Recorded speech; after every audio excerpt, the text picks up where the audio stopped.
Ata e kanë vlerësuar se në Krusht Madhe ka ndodhur 2 krematoriume, janë gjetur mbetje diku nga 45 deri në 50 trupa. Është kamioni që është mbushur me kufoma nëpër fshat?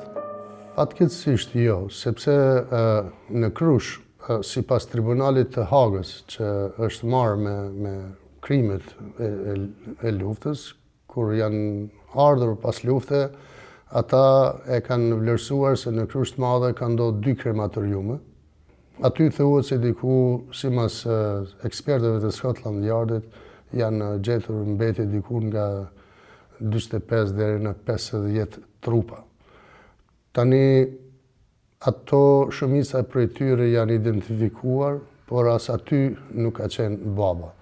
Pra, përveç këtyre 2 krematoriumeve, janë 8 varreza masive të vrarë në vende të ndryshme me 5-10 brenda fshatit.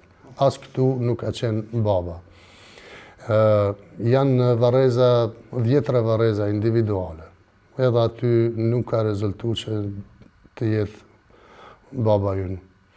Dhe ajo çfarë fatkeqësisht nuk po na lë rrugë tjetër të mendojmë është kamioni që është mbushur me kufoma nëpër fshat, janë mbledhur ato kufoma dhe pas qëndrimit të kamionit për të pritur urdhra tutje se çfarë të bëhet me ato trupa, 2 orë ka qëndruar para shkollës fillore në Krusht Madhe, shkolla fillore Bajram Curri në qendër të fshatit, dhe nga aty pastaj sipas dëshmitarëve okular që e kanë parë nga kulmet e shtëpisë që sa kanë qenë të strehuar për të pritur se po shpëtojnë, është vërejtur se ai kamion nga Krusha e Madhe është drejtuar, kamioni 508 i një qytetare nga Krusha, Sadri Veliut, është drejtuar në drejtim të varrezave dhe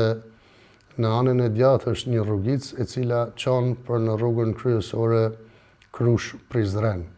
Në kilometrin e 2 parafërsisht nga ajo është kthesa përsëri në të djathtë e cila çon për tek Drini, lumi Drini i Bardh, ku aty kanë patur edhe fabrika të kohës, Unimonti, Elani, dhe atje ka përfunduar ai kamion.